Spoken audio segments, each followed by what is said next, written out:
Simulan natin sa al. Al is an article that. Litarif ang tawag noon sa Arabic, yung al. Kaya yung mga Arabo, pag magsasalita, madalas ninyong marinig yung sabihin nila,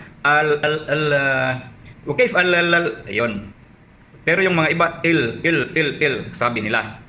Halimbawa, sabihin nila, when al-jawal, ayn al-jawal, okay? Asaan ang cellphone? Asaan ang mobile?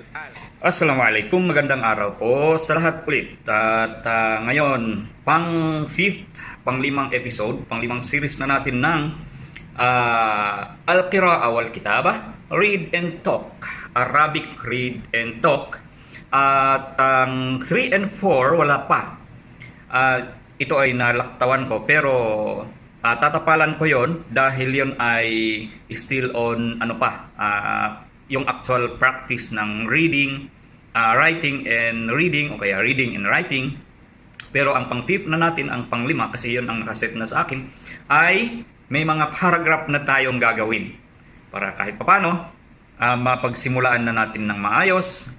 Okay, so makikita niyo dyan, Al-Qira'a.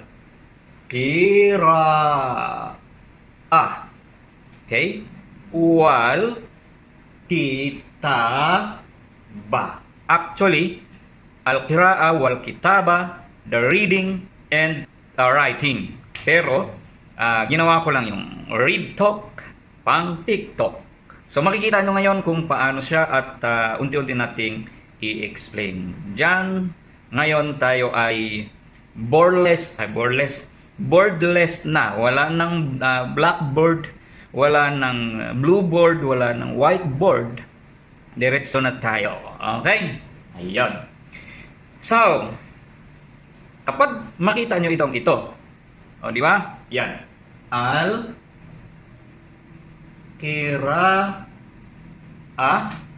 Okay? Wal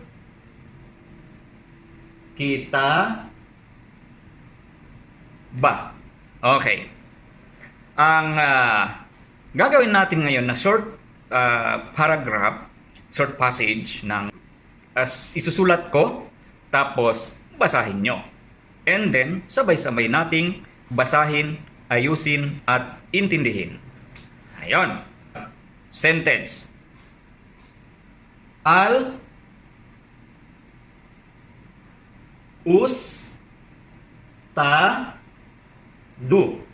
Okay. Al-Ustadu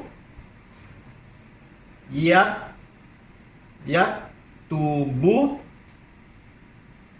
Al-Ustadu yaktubu ad-darsa. Ayon. May syadda.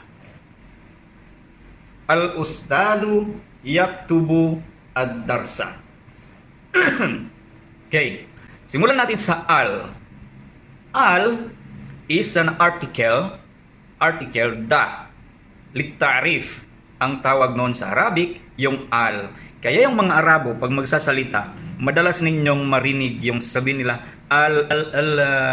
okay, ayun. Pero yung mga iba, il, sabi nila. Halimbawa, sabihin nila, when al-jawal, ayn al-jawal, okay, asaan ang cellphone, asaan ang mobile, al. Yun ang lagi nyong maririnig na pag magsasalita yung mag-Arabic. Wa amma binisbal al. Yun. So, yun ang al. Ngayon, the teacher, al-ustadu. So, pag lalaki, al-ustadu. Pag babae, al-ustadatu. Kasi meron pang feminine sa Arabic. Okay. So, ang al-ustadu, ayun. Gamitin ko ito para mas malakas marinig ng maayos.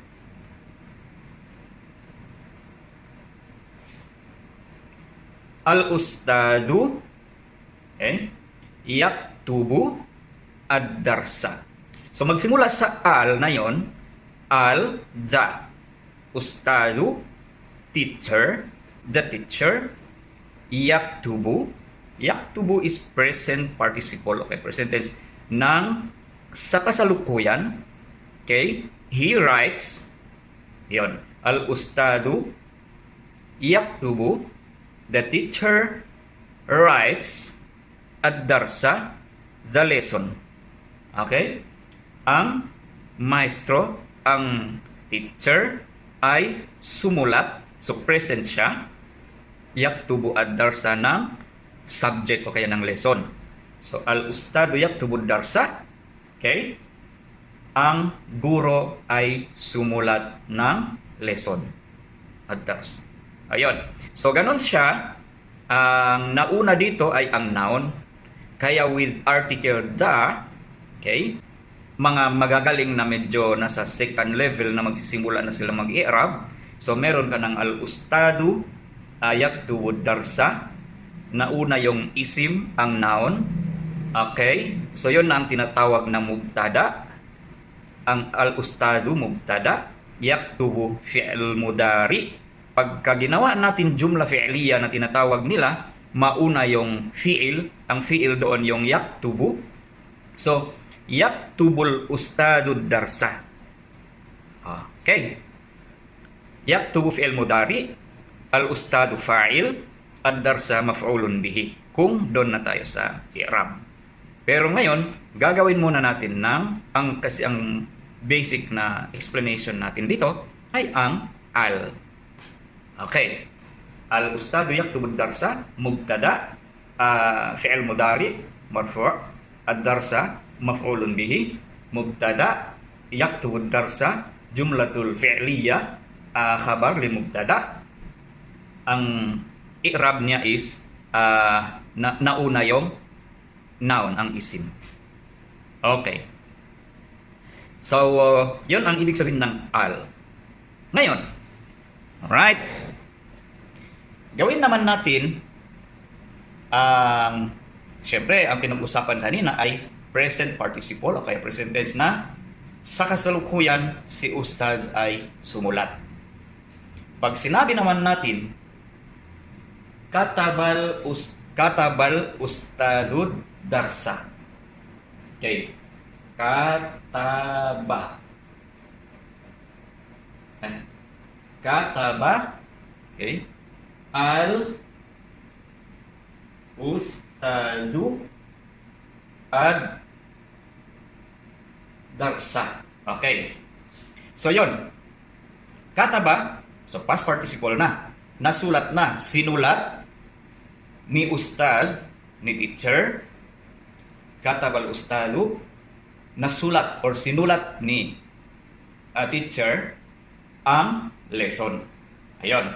Kataba, tapos na, nasulat na. And then, al-ustadu ang fa'il at ang ad-darsa ang maf'ulun bihi. So, ang sumulat, tapos na sinulat na niya, ay ang ustad.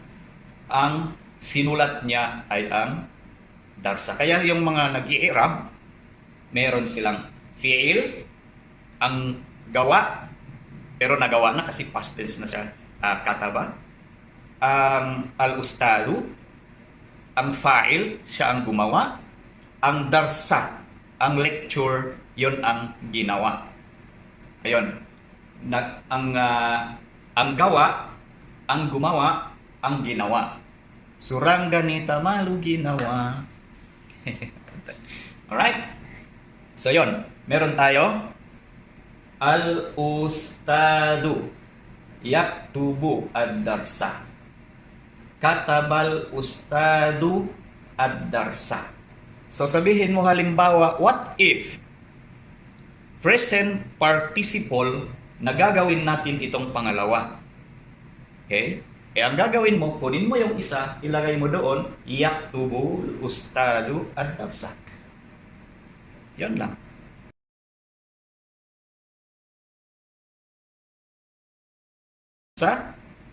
Okay?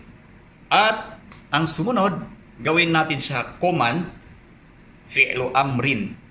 Ang fi'l amr naman is command. Susunod pa. Iuutos, ipapagawa. So, ano ang gagawin natin? Ayun.